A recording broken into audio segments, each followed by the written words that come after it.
Velkommen tilbake til siste samtalen, denne gangen under forskningsuken, som har vært utrolig artig. Siste samtale her mellom Næss og Cecilie Mosli. Takk. Hei, velkommen.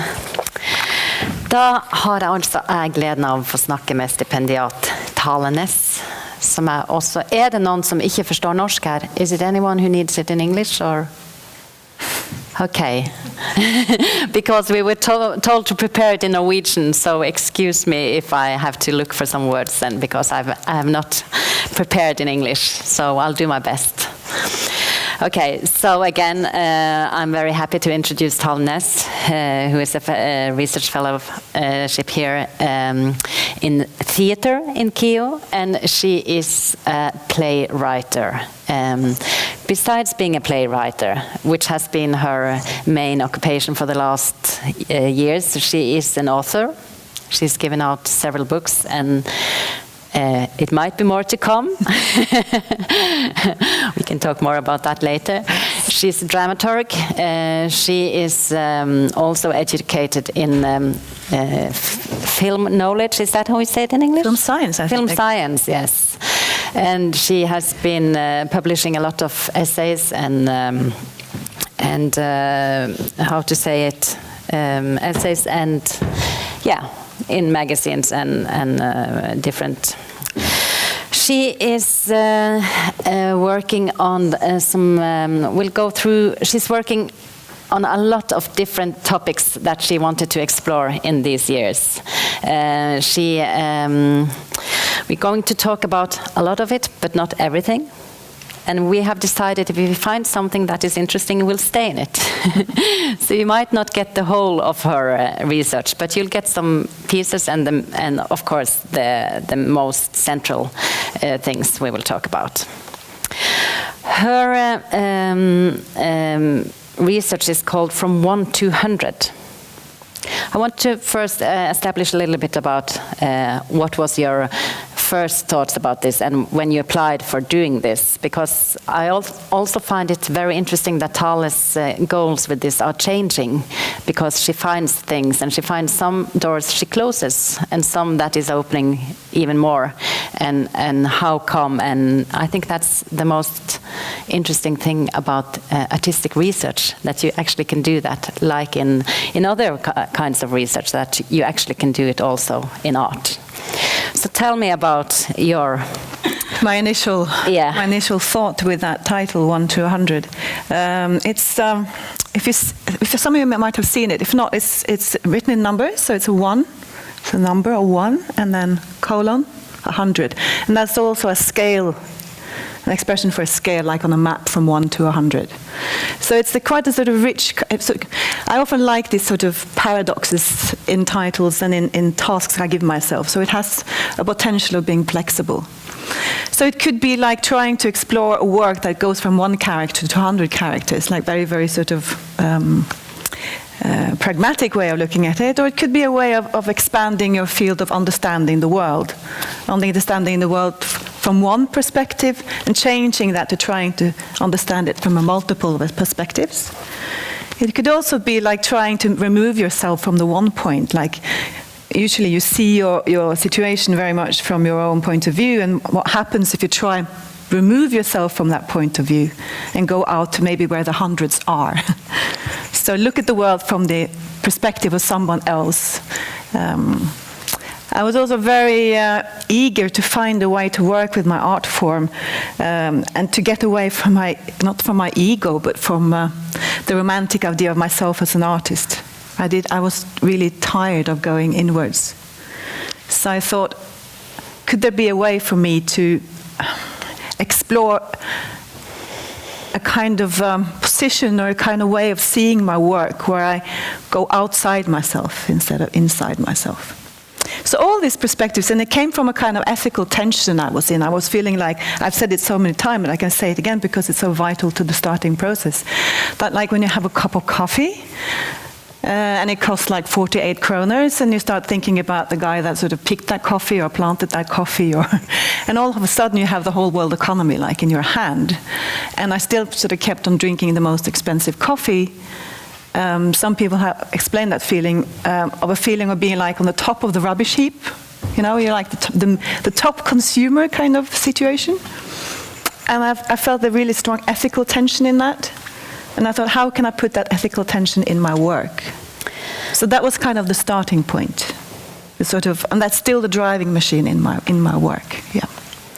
But when you make a decision like that, or a wish like that, how is it so you can just decide it, or because I know that you've been looking for methods to do it, to go out of what you call your ego, to find other perspectives, but other ways to see art on.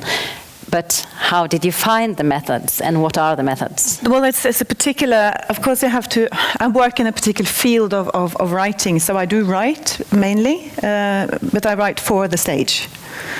Or I write for a body and a voice, for an actor or for a performer or for myself as a performer. So I write texts that are going to be in a room, like we are now.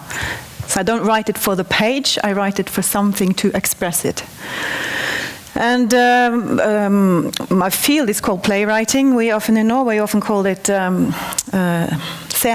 text for the stage.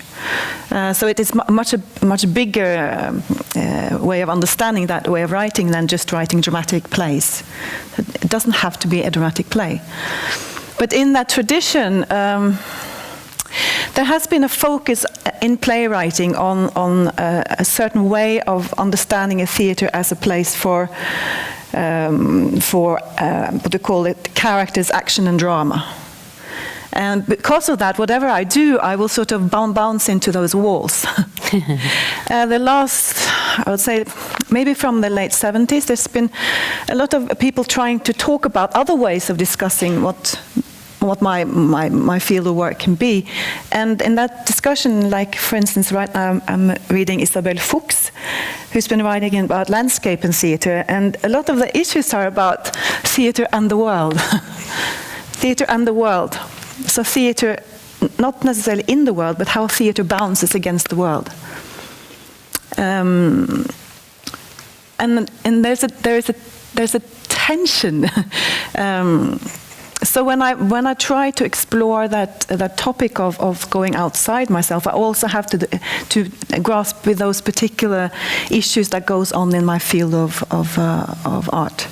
So I'm not interested in that as art on the whole. Of course, I can bounce off that in my essays, but in my work, I'm trying to find methods that is specifically useful for my field of art. And playwriting is, I think there's been playwriting taught in this academy for the last six years maybe, on a professional level. So it's a very, very new subject. I did film science, I did not do playwriting. So all my methodology and so on, in a way I have to sort of reinvent myself and find out and try and search from other things like directing or acting or from literature and so on. And my methods are usually very, very practical, and I often put them up as kind of dogmas. So I made myself these dogmas that I follow and that I use.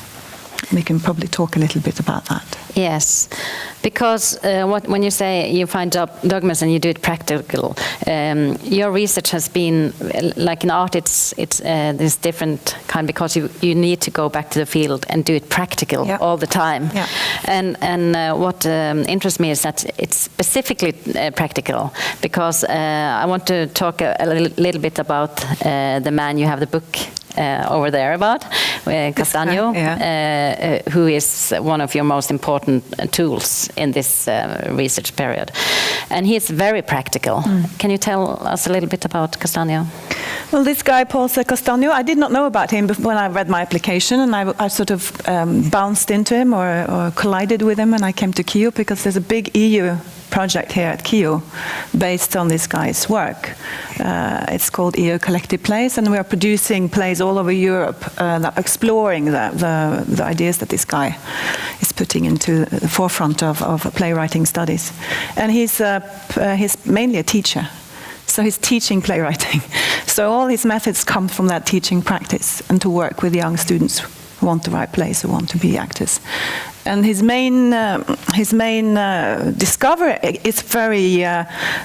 is not from the theoretical field. It's from reading and experiencing plays. So he's looking at the American plays. He's based in North Carolina, and he's looking at American plays in the 90s. And he's looking at how him as a teacher, a practical teacher in creative writing and playwriting, has to change his and the other writers' practices as teachers to be able to feed tools for the actors into the new field of theatre that these new plays create. So he's saying that the new plays created in the 90s changed the way you had to teach acting and directing in the schools and universities of the United States. And that gives him a quite new... for me, that's so exciting because it means that he's looking at the playwriting as an art form in itself, and as not something that sort of feeds into or serves the theatre, but something that can actually change the theatre. And especially looking at the female writers of that period, like Rosa Parks and so on. So it's for me then, he looks at plays as an art form in itself, in the body of theatre, and how that can influence what we think about as theatrical, for instance. And then it comes this, everybody who reads Aristotle have this pyramid. We have the plot and character on top, and then you have the spectacle at the bottom. And he would say, so this way of putting the language at the core of the play, writing language-based plays, pushes the spectacle from the bottom to the top, because language itself is theatrical. So, of course, this is nerdic knowledge. It's a nerd's joy of this, but to reinvent, rediscover the theatricality of language itself, the generic quality. That through language you can place yourself anywhere. You can change the perspective. You can by changing the form of the sentence, you can change from being in the past to the present. So, and then he gives us the possibility of something he calls the hybrid form. When I came into my fellowship, what I wanted to explore was the play as a dirty genre, as a mix, as a bastard. I look upon the play as a bastard. It's not that like the prose or the poetry, a genre in itself is a bastard, because you have prose-like types of text in the monologues. Then you have dialogues, which is another type of text. You have stage instructions, which is informative kind of text. You can have bits of songs, news clips, every kind of type of text you can put into a play. And what makes it work is how those bits come together in the composition. And then the play sort of gets a kind of behavior. And then when I meet Cassano, my bastard relationship to my own writing befriends his hybrid form. So that was a very, very exciting moment for me. Yeah. But tell me a little bit about these practical exercises that can develop your bastard writing. My bastard writing. Yeah. So there's three main things I've been exploring then. Yes. Right. So one is a very sort of personal way of finding material or starting points for writing, and that is that I go, instead of going inside to personal issues, I go outside and try and find out when my personal issues bounces against the world. And that usually is like reading an article, for instance. So I could read an article and decide, okay, that's going to be the subject for 3 texts, and I write 3 different texts on that, trying out different forms, trying to find out how the form I choose influences that topic of that particular article. Or it could be a fun fact. For instance, I just read that there's the structure in some of our cells are the same as the structure in some distant stars. Okay, that's a fun fact. I find that good fun. So how do I get that? How do I bounce off that and produce a text from that? So that's a kind of sort of method when it comes to finding the material for myself. The other one is what I call collective writing, which is a method that also Cassano uses a lot. So if you're curious about that, you can read his books. He's got lots of very practical exercises to write together. He also says at the moment, for instance, just a little kind of side information, a lot of the talent in playwriting in the United States have gone to the television series. Yes. And often in television series you write together, right? Yes. And a lot of the writers then have also written together, also with other practitioners like scenographers and actors back on the stage again. So there's been a cross movement back and forth. And I myself find it really inspiring to write with people. So I've been doing lots of experiences where I do collective writing. So I write with other writers. I write with actors. And I also do try-out periods where I write on other people's material or they write on mine. So for instance, we can be a group of writers together, and one has a character, one has a scenery or a setting, and a third one has a topic, and then we swap. So we write on each other's material. And through that we get to know our material from another point of view. We write differently and we find different languages in ourselves. Because this idea of polyvocality, that we're not just one voice and we don't live in a society with one voice. We have different voices, and to try and get them out and to look at them, take our demons for a walk, take our personas for a walk and let them meet each other. So that's another method. And then the third one I think I will try and explain like this is just being on the floor, writing on the floor. Being together with actors on the floor, trying out the material, doing improvisation, writing on the improvisation, getting the actors to write on my improvisation and so on. Actually just working, what I call writing, being pens on the floor. Yeah. How because these exercises or tools, they are quite practical and down to earth. How is it the meeting between that and art, developing art? You know, how can you explain that to have this kind of scale exercises, or how that can explore your mind and your art? Well, my because I've been inside the working sort of the theatre machinery of the institutional theatres and the project production of theatre, that you apply for a project and you rehearse it, then you finish it, then you do another, you know, all this sort of, so quickly you just have to produce a result. I really wanted to expand myself and not to be sure about the result. I wanted to be somewhere I was unsafe, where the rules were sort of being made up as I go along. Ask a question one more time so I can just... just about how this quite, you know, down-to-earth tools, how combined with art, because in one way, because you tell me he's a teacher, in one way it seems like like children could do in a way, like exercises for pupils. Yeah. And in the meeting with your art, how can this very specific, like rational things develop you to make bigger art, which you are doing? Well, I don't know. I don't think there is I'm not sure that I'm going to make any bigger art or better art. It's just going to be different, and hopefully I'm going to be different at the end of it. But what I think we need, and this is just something I really think in my field and as practitioners within the theatre, I think we really need to find ways of making compositional work which is not just which is not individually based, that in some way reflects that we are individual in a society that influences us. And I personally don't have the tools for that. So, and for that to be something that actually works outside myself, like in this previous conversation, one talked about theory as going for a walk, like somebody visiting another place and coming back and giving knowledge back to the community you left. And if I'm going to bring anything back from my travels within this research, it's probably trying to find different ways of structuring stories that give room for more voices than like within the family or with one individual perspective. Texts that can be performed that includes a multitude of voices without losing the perspective of the existential dimension.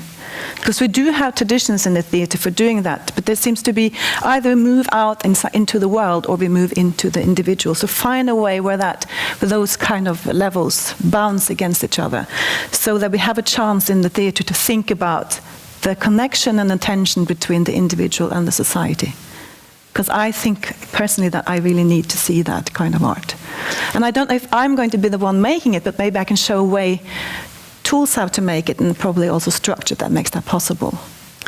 I have to say, what have been very interesting and like a door opener for me in our working together is to challenge this dramaturgy that we don't even realize how inlearned it's incorporated in us, so we don't ask any question about this like Aristotle's storytelling, and that we are influenced in it whether we like it or not. We have, it's in our breath, it's in our heartbeat, and to challenge it also in kind of like a female dramaturgy and or other ways to tell stories. It has to be done, but one of the problems is that people don't recognize it because we're so integrated in this way of feeling and thinking storytelling. So I think that's so exciting with how you challenge the way of telling a story. Yeah, one of my tasks I've given myself, I traveled to Detroit this summer, and I thought, is it possible to narrate this place, Detroit, as a dramatic event? Is it possible that Detroit, this place, can be a dramatic event, and that this event is not in a time span that is from, let's say, 1701, when Count Cadillac came ashore the river of Detroit, until like today. Is it possible to tell something about Detroit which has a feeling of time that is flexible, and where history can move back and forth, and where the event itself is the place? And if I do that, I have to open up for a multitude of voices, right? So I have to leave the idea of a story that's narrated in a steady way. I have to make it into a wave and flux of voices. What will that look like? And how many voices, how many persons, how many impressions can this text actually encompass? So I'm trying now to do an exercise to see how many voices can it hold, this container of the text. I often see the text as a container, or as this container that has an animalistic behavior. How flexible is it? How big can it be? When do we lose our audience? Because the audience is sort of in the text when you write and when you perform it. It's in there. And this is another kind of sort of way of trying to expand this idea of the text as let's put it like that. The text is not an enemy of the theatre, which is often seen like. In a way, we live in a time of interpretation. Yeah, we take the old text and then we interpret them. But if the text is a possibility, if the text is a laboratory for theatricality, maybe text can be the place for a multitude instead of just for the singular stories. And maybe then storytelling can be something else than what we are used to it being. And maybe then storytelling, this kind of text-based storytelling, could be a place where we can meet the world more the way we experience it, or the way I experience it. Yeah. Yeah.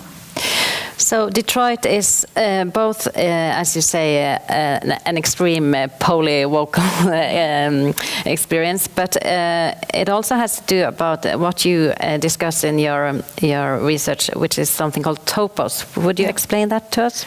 Not yet. I'm working on it, trying to figure out what I mean by that, or what it is. We have lots of ways of looking at setting and looking at in a way at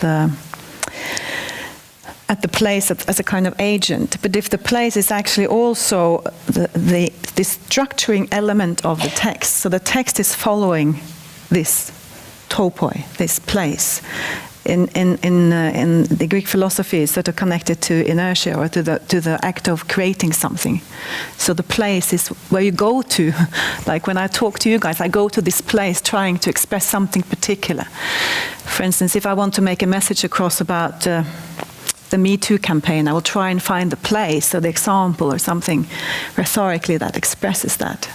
So when I choose Detroit, it has to be a place that expresses something particularly that I want to communicate. And then I try and find a form to do that. And this place of going to also is this topoi also encloses a kind of way of how we perceive the world. I mean, how we understand the world, how we want to present the world. It also expresses a kind of way of how we look at the world, the aesthetics, the tastes we have, and so on. So that's why I find it so interesting. So instead of going to the character, I might try and go to that topoi, that place. And maybe there, that place is also the solution to the question or the problem of theater and the world. Hannah Arendt, the philosoph Hannah Arendt, says that theater is the political art per se, because it shows people or agents that interact with each other in the public sphere, outside of the private. Push the private out in the public, and make it to something that's for everybody. And that's where the theater and the world kind of mixes. I'm really interested in that place. And that's why I've written this essay. Yes, yeah. Which you all can go out and listen to in the foyer. It's Future Prepositions. That's an audio essay outside here you can listen to. And this, Go on. This is a part of a trilogy. It will be this Stay, Don't Go, Stay, Go, Don't Go. This, and next year it's coming a pink one. So yeah. So also in this essay, I try to talk a bit about some of the issues between the theater and the world in this essay form, and then I try and see what happens if the essay form is turned into audio, into dramatic audio. Like in a way, it's a small radio play, small philosophical radio play, but based on the hybrid form. And so if anybody is curious about what that is, and this sounds very abstract, it's possible to go and listen to it. It's outside on the little table in the foyer. For me, who read it first in words, in written words, and then listened to it audio, it's so different. And how do you kind of relate different when you write it in words and when you did the play, in a way, the audio? Well, the first thing I want to say about that is I often work like that I produce one text and that leads to another text, that leads to another text, and there's not really a real boundary between them. But I guess I came from literature, and I always wondered what is the difference between literature and a literary text and a performative text.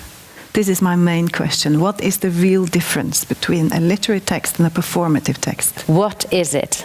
And I guess if you read this is a theorizing essay, so it's not even literary. It's between literary and essayistic. And immediately you recognize it. You know what it is, because this is what surrounds us all the time. But the thing I so far has isolated, and this might change a lot of times before I'm finished. I probably will be thinking about this until the day I die. But it is the idea of the event, of something happening here and now. And this here and now can include both future and past. So it has nothing to do with it having to be like in a present time, but it has to happen. And how do you make it happen? Something has to be going on at the moment and changing and morphing at that moment. So when I choose what part of the essay is going to be involved in the audio essay, I try to look for those places when it happens. So I look for the places in text where it happens. Then I also look for the reading qualities. How can I make that feel like it's happening in the voice that's reading it? Because this is a voice piece, it's not her physical body. And the third aspect of it is what happens between different parts. So if I put this bit of text together with that bit of text, so this little monologue here, if that has a little reflection about Rancière afterwards, and then like a kind of emotional statement afterwards, that again, it could be three different voices presenting these different types of text, different types of topos in a way. What happens when they collide? Because that's another very peculiar theatrical or dramatic form. Something happens when things collide. It's all about collision, about borders being broken down when things collide with each other. And this tension, it doesn't even have to do with something coming to an end. The tension goes on. It is performative, it's active, it's dramatic until there's no energy left. So in a way, it's more like chemistry. and this is what I look for. I also have done another experiment of going the other way, and this has to do with my books. So I wrote a play called The Third Stage many years ago. And now I try and see what happens when I turn that into prose. Yeah. And it has a lot to do with what's there, but it also has a lot to do with what's not there. Trond Lossius asked me after reading one of my books, he says, the book is so physical, but the play I read from you is not physical. Why is that? He had a physical experience of being like inside this body in the prose, but not in the drama. So I think the physical feeling in the play or in the performative text happens when it meets the audience through bodies and voices and these collisions between them. So this is what I'm trying to write about, among other things. As I said, we have a lot to talk about. We haven't even started. But I want you to talk a little bit about what you in Norwegian call nomadisk fortellerblikk. Yeah, because that was really what we were supposed to talk about. Yes, it was. This was the headline. Yeah. So a nomadic point of view in a text. So again, in this essay, you can feel it, that the point of view is sort of changing from the type of text that's produced. But what we can do in a play or in an audio play is, or an audio text, is that we can change the voice that presents it, right? So it's not just that you have the text, but you also have a body, you have a physicality, you have a voice, you have the expressiveness of the voice. Which gives you a lot of tools when you do it for the ear and you don't have to see anything. You can actually move yourself to any place in the universe and any place in the body as you want to. This is why I often really enjoy working with sound. So you can move the perspective. You can also move the perspective from present to past. In film, you often have it in flashbacks. You can also have it in theater. You can have dream scenes, but you can actually be at the same time. You can have a front voice and then you have something going on in the background from another time or from another place or from another perspective. So you can have these multiple layers of time and presence. And this is a specific thing that interests me, because if you do that, if you have this kind of nomadic perspective, then you can represent multitudes instead of singularities. I also, for those who listen to the guys talking about opera today, I really love that by working for when I write my librettos and so on, because then you can actually have different scenes going on at the same time without any effort, because you don't have any conventions saying it's strange that you have 4 singers singing a quartet, one being in a castle, one being down on the street, and the choir commenting it. You have a choir commenting the scene, you have one scene going on there, and then you have a distressed lover down there, and they sing about different things at the same time. Then you have this nomadic kind of point of view at the same time in the narration. In television series, we do it constantly. Yes. Yeah. And that's also connected with the toy. I really like Cecilie to say something about that too, because you're a television series director, right? Yeah, we've had a lot of discussions about television and the nomadic perspective, because what have been interesting us both, and maybe that's why you chose me to be to work with you on this research, is that it seems like they have found places to explore the dramaturgy much more than we have in theatre, which is in a way absurd, because we think that we in theatre have much more opportunities because television is so expensive and it has like this mainstream thing, but still they are developing the dramaturgy much more and looking for more, like you say, nomadic perspectives. How do you think that happened? You have your theories, which I find very interesting. No, like I said earlier, I think there was this big escape from the from the theatre world to the television world in the United States in the 90s. And Paul Cassano explains it very thoroughly. Yeah. He talks about The Wire as the first place where one started to experiment with the different kinds of languages in the same universe. And also Topos is very defined in The Wire. Yes, definitely. And I also think that because in the television series, in some way, to keep the multi-plot, so people are going to watch it for a long time, right? Yes. So due to that, it's very practical to base it in a place where you have room for many characters and many stories, like a hospital, but then you have an event like a hurricane, that all these people have been exposed to this particular hurricane, and then you can sort of build a lot of stories on that for a long time, which you don't do in the theatre the same way. But because of this influx of creativity, in a way a bit like what happens in American theatre after the second, or before and after the Second World War, where all the immigrants, of artist immigrants coming to the United States and doing groundbreaking work there. When the influx of theatre makers came into the movies, they immediately saw the possibility of using tools, dramatic tools that they couldn't do in the theatre.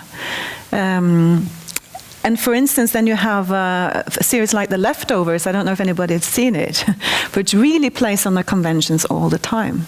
Or you have groundbreaking work in this series that everybody watches, where the winter is coming, where they just do things with the character development which we're not used to, surprising us in that way. And also in Westworld, where they have a topoi, where they can show that the meeting point between popular fiction type stories like science fiction, like in The Handmaid's Tale, for instance, very literary dialogue, long monologues, use of music and cross-cutting of time, and multi-layered storytelling, all of a sudden breaches the gap between art and entertainment, between telling the story about the individual and telling a story that sort of bounces off who we are in a world of multitudes. So I find actually at the moment that some of the things they use, or things they try to figure out in the new television series, are more inspiring for my work as a playwright than playwriting. But there are exceptions. So what we've been talking about, how can we take it back again, or you take it back to theatre from inspired by that? And because it is some issues that are quite different, kind of like you can have 6 seasons with 8 or 12 or 13 episodes. So you have some thoughts about that? Well, I don't know. I mean, at the moment, I'm at this point I have one year left of my research, and I have to sort of focus. And I think maybe when I come to the end of that, I might be able to answer that more. Yeah. So at the moment, I'm trying to relieve myself of the pressure of saving the theatre from its narcissistic sides. I think I'm going to leave that alone, but I will continue to write some plays, and see if they will have a.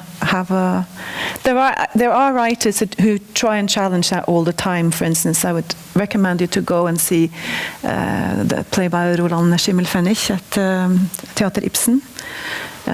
He's done, I know Jon Tomrud sits up there. He's done Arabian Nights by him, really expanding the idea of polyvocality and nomadic storytelling in plays. But at the moment, I find that I think I will try and work on the texts and audio as a starting point and then try maybe in some ways to move over to the physical bodies after, which means that I have, at the moment I've I left the idea of finishing off my fellowship with a huge theatrical display here with 7 actors and a choir, and I don't think that's within my grasp.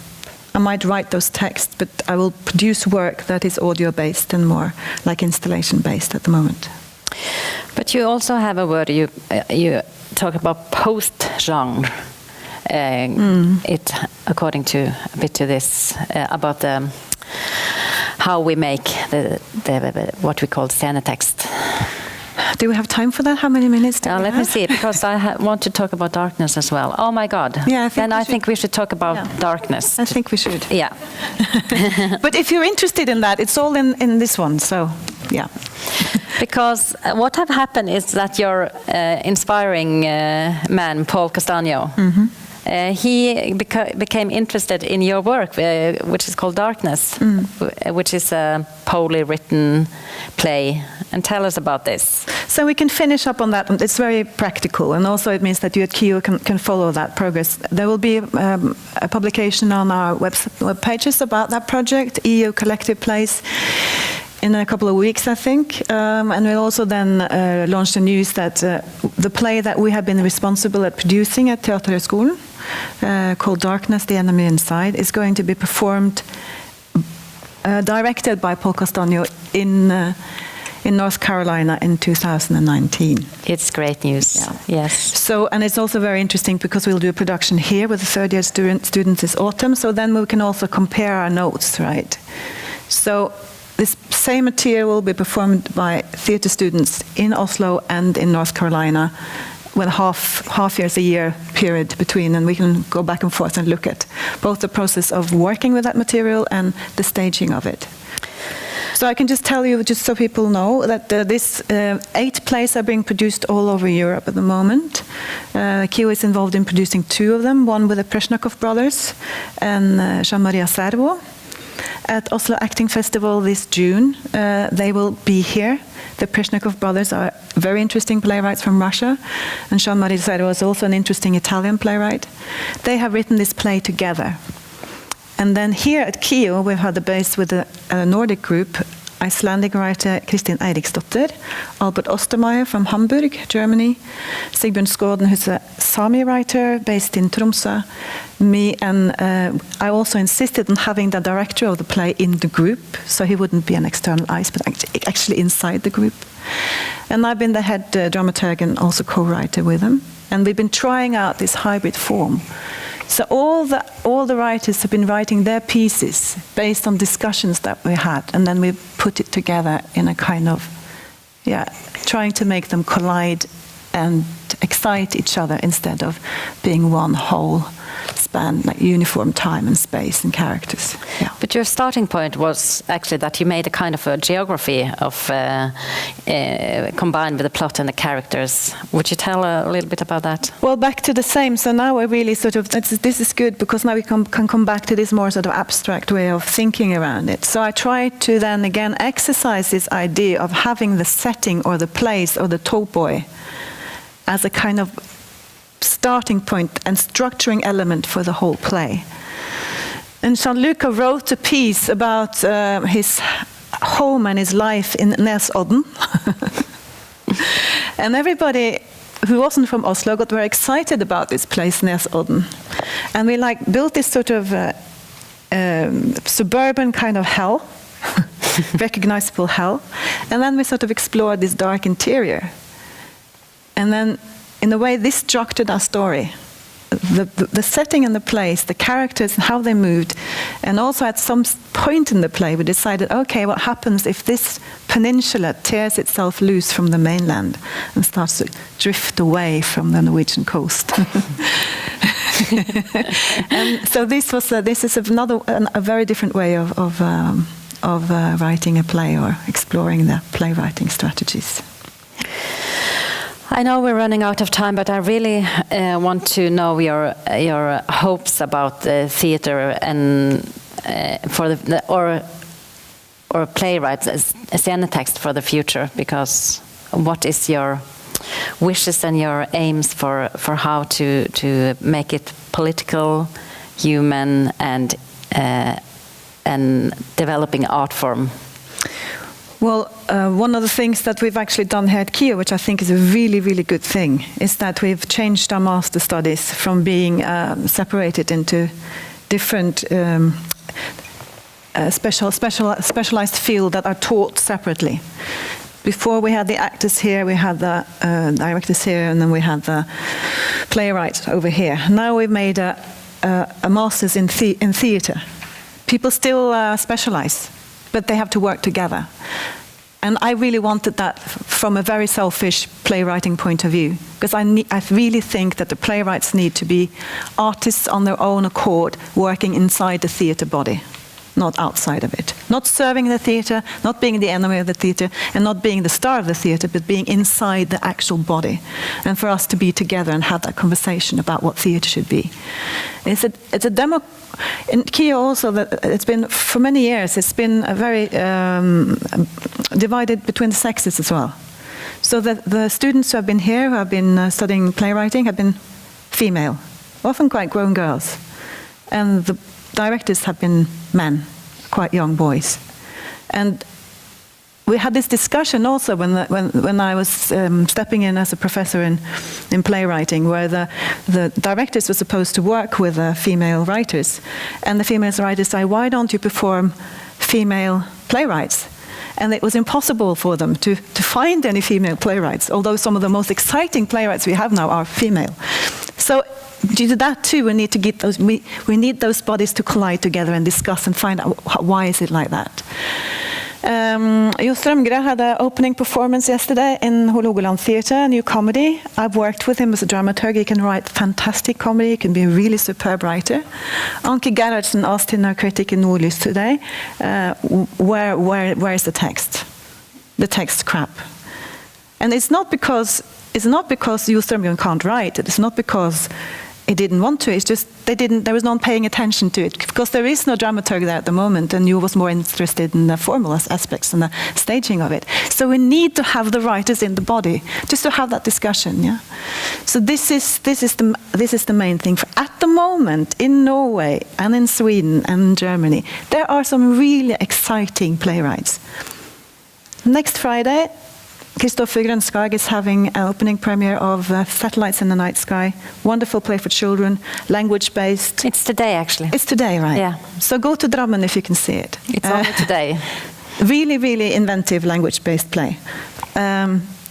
But it's so rare. That play, I wrote that play together, or was a mentor for that playwriting together with Kristoffer 7 years ago. It took him 7 years before it reached the Norwegian stage. We have to be faster. Somebody had to discover these texts and get them up there and mix them in. Yeah. That's it. Any questions, guys? Everything's so clear and thought out. Then you can just go and listen to the audio play, I think, and then find out what I'm actually doing, what all these words are about. Yeah?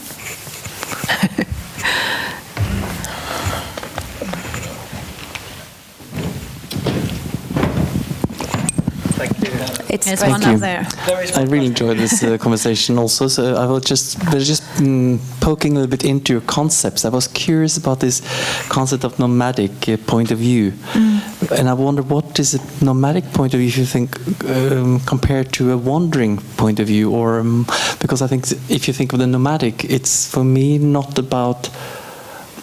The nomadic is a person who moves around, but always also moves back. It's like you live different places, but you don't live anywhere. You live in certain places and you repeat your route. So I thought this concept of nomadic, which I've been, I think, abused quite a lot in the arts, is for me something completely different. It's almost like you're having your route that you travel through and you're seasonal. So I wonder, how do you apply to that, especially as you're living up in North for a while? Yeah. So I think, how do you actually think about this way of thinking of nomadic rather than the abusive way you used the concept of nomadic earlier on? I'm very glad for that question, of course. But I think the reason why I've called it nomadic instead of floating is because I do work. I do work from an author's point of view. So the returning point is always the author. That's why I don't think it's like if you work together more like like you do in television series where you actually are individual authors collaborating on something that's the unifying aspects of all of them. I personally have to admit that the text is constantly walking back and forth through me, or even when I'm structuring a text, right? When I'm having the last word of the text is always bouncing back to camp one, which is me. So it's not free. And the landscape is based, I can visit that landscape, but I will always return to myself. So there's also on my Kyoto page, there's a reflection called 101 and Back Again. Because I'm not idealistic. I don't think it's possible that I will ever become someone else than me. But I think it's worth the try to visit that other place. But I'm a visitor, yeah.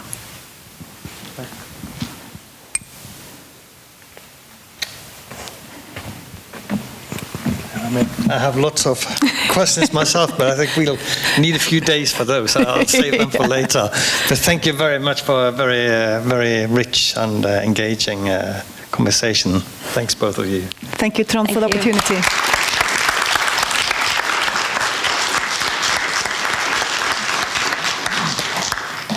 So the District Research Week is coming to an end, and before we leave, we just wanted to have a few minutes for trying to maybe sum up and maybe also think a bit towards next year. So I'll leave that to Jørn. So we leave the stage and leave it to Jørn.